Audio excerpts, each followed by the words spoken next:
So I was 23 years old at the time. This is spring or winter spring in 1999 in Europe, and I was sort of in between a job, and I was considering going to do an MBA, and I got a phone call from a friend of mine who ran an aid agency in Albania, and he'd been there for a couple of years, and he'd always promised me one day he'll give me a job. And so he rings me out of the blue one Saturday night and say, I need you in Albania tomorrow, preferably tomorrow. I said, look, it's gonna take me 2 days to get there, but I'll get there. So I had already been previously that, 2 years before in '97, I traveled in Africa, and I visited refugee camps as a spillover from the Rwandan war. So I ended up in Kukës. Kukës is about 15 kilometers from the Kosovo border. Where is it on the map there? So on the map you can see it here. It's this is Kukës. There's a couple of tents there that represent refugee camps. Prizren is the closest town inside of Kosovo, and most of the refugees in Kukës came from Prizren area or the surrounding areas around there. So some of them are mine. This is one of my photos that I took, but some of the photos we'll see later on are taken by a professional photographer, a journalist who I met he came and asked me if he could get access to a refugee camp and take some photos. There's a camp that we managed the food distribution of. So I let him into the essentially backstage in the refugee camp, if you could say that. And I gave him access, essentially all areas access in the camp to take photos in exchange for him giving me the film. I unfortunately I can't remember his name, and I have had no contact with him. This is pre-Facebook days, so you didn't keep in touch with people that you met briefly in these war zones. So you can see the streets are lined here by people, and this is, I think, nearly midday, and the people had lined the streets since dawn, and when rumor had it that the NATO were bringing a convoy through Kukës and essentially invading Kosovo. So we were at the dying throes of the war here, but no one really knew exactly what was going to happen. And then all of a sudden, people started lining the streets. We hadn't been informed by the UN that this was happening. But then eventually, NATO started. This is the first tank in the German convoy. So this is the first time German soldiers are outside of Germany in a war since World War II. So it was significant for them, but they weren't greeted as Germans, they were greeted as NATO. And you hear the crowd was standing, lining the street, chanting NATO, NATO, NATO. It was quite moving to see that these were the liberators of the Kosovars. This is, I think, one of the greatest photos I've ever taken. You can see here, there's a German soldier sitting on top of a tank saluting the American Marine that was doing crowd control. And this would have been the first time in a war where these two countries fight on the same side, and where they actually meet in a war zone. So it was a fantastic moment. But also you can see the German. There's still some of the symbols that we know from the movies. You can see the Iron Cross here on the tank. They've kept that, which they've had for over 100 years. Been a symbol of German. But it was quite interesting to see the Americans standing there, and the Americans saluted back. I didn't catch a photo of that, but they also saluted them back. So in this photo, the food is being unloaded off one of our trucks. So the bag itself is probably from the World Food Program, and it's come from the warehouse into the camp. So this was a camp of about 3,000 or 4,000 refugees, and our NGO had been tasked by the UN to manage the food distribution in that camp on a daily basis. So we served 2 meals a day. So we employed a lot of the residents of the camp, and this is one of the residents. She was from northern Kosovo, from Mitrovica, I believe, and her, along with a whole group of other refugees, worked for us and essentially cooked the food, served the food, did a lot of the offloading and the warehousing of the materials. And it was an okay camp. It provided shelter, it provided food, but there wasn't much else. It was muddy streets, there was toilets and showers in sort of portaloos, but it was clean enough, but there was no playgrounds, there was no schools, and there were a lot of kids here running around every day in the filth and it was pretty dire conditions. But in terms of the contribution that the aid effort made, I think it's twofold. One was safety. It gave them a place where they didn't have to move further away from Kosovo. They didn't have to go further into Albania. They were still near the border, but they were safe. They got food and shelter, but they were treated essentially with respect by everyone that worked with them. They were treated as equals.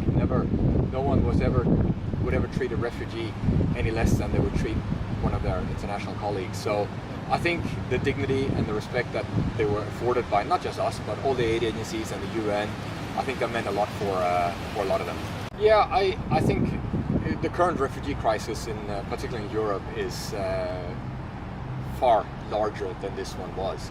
Here, Kosovo is a fairly small country. Large part of the refugees stayed either in Albania or Macedonia. There's about 300,000 of the refugees that stayed in Albania out of the million total. So that they didn't travel as far and wide in as large numbers as they do today. However, I think our countries are wealthy enough to look after them, and it was evident in the Kosovo War that all of Europe pitched in. There were a complete oversupply of food. The cost in the markets in Kukës of flour was less than the cost of production. It was essentially an economic disaster for the existing suppliers that were there before. But I mean, these things happen a lot. But there was a willingness all over Europe to help these people. So that willingness is still there, even though there is political pressure to stand off it. But I think Germany led the example very well to begin with the Syrian refugee crisis, but has since been hampered a little bit by politics. And same in the UK. There's a huge willingness by people to help, and I think that's what we need to tap into for all future refugee crises here in Australia too. These are taken inside of Kosovo, and this is a K4 tank. I'm not sure. This is a Danish K4 tank, so this is taken up in northern Kosovo in Mitrovica, the divided city that is still half Serbian, half Kosovo Albanian. So it's a very volatile area. But you see, there was a bit of scorched earth policy going on with the Serbs leaving Kosovo. This is a burned out farm, and there were a lot of burned out buildings and poisoned wells, literally. So the cliche stands. But also here is someone harvesting, because this is in the summer, so it's about to be harvest time, but they're doing it by hand. So the region was very, very poor in places, and the rural population, both Albania and Kosovo, was extremely poor, and this is what they were doing. But the interesting thing is, once you entered Kosovo after the war, there were soldiers everywhere. The whole country was divided into sectors. You had a German sector, an American sector, a British sector, the French-Danish sector, which was the most volatile, and you had a Russian sector. So a little bit like it was essentially in East Germany all over again. And what was your, when you were able to get in there, what was your most memorable experience of being over the border? Yeah, I think the first few days of going into Kosovo after the war were, the first month, and maybe a couple of months, were absolutely incredible. So it was middle of summer, so it was nice and warm outside, but everywhere we went, people would stop us in the streets of Prizren, that was the closest town, and would stop us and say thank you for what you did to my people. All the time, and you couldn't buy a drink, you couldn't pay for anything. It was like, and every night was a massive party, and people partied hard and late. It was good. It was essentially like they won the World Cup every night.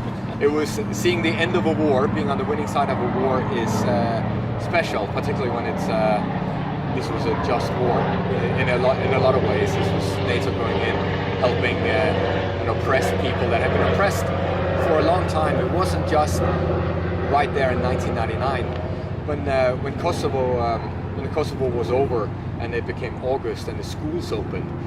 The Kosovo Albanian kids went to school for the first time. They had never been to school before. These kids, anyone that had grown up since the late 80s, hadn't been allowed to go to school. They had to do schools in people's homes because they weren't allowed in the official schools, in the public schools. Only Serbian kids were. So it was it had been going on for a long time. This had been cooking for quite some time, but they were free, finally free, and that was incredible. That was something I will never forget. To have been part of that, and I made some very good friends there that I'm still in touch with, that were locals, and they still we still talk about the times whenever we meet up of those early days at the end of the war.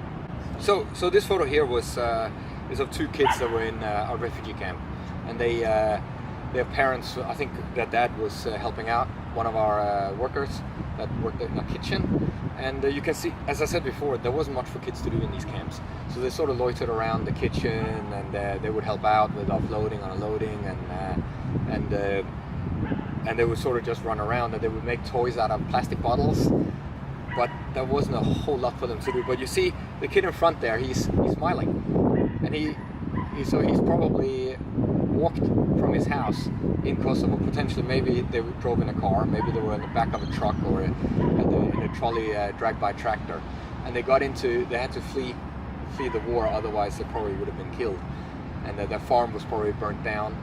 A lot of the refugees were rural, they weren't city people, so a lot of these farms were burnt down, the animals were killed, maybe some really bad things happened to their family, but you look, he's smiling, he's happy. And to be honest, that was to try and make these people be as much part of normal life, even though they're in a refugee camp, but to just make the basics and normality, try and make it as easy for them as possible. I think that was probably one of the greatest gifts we could give. It was tough to begin with. I took 6 months off at the end of the war, but it has never left me. It's something I go back to every day in my head. I think about it every day. It has never left my consciousness what happened there. It was, for me, it was the greatest job I ever had. It was some of the greatest times, unfortunately, amongst people who were having the worst time of their life. But it was fantastic to see, to be able to be part of the aid effort, to work alongside the United Nations and all the various aid agencies to provide relief and comfort as much as we possibly could to the refugees there. And that's something that will stay with me forever. Christian Oster, thank you for your time. Thank you very much.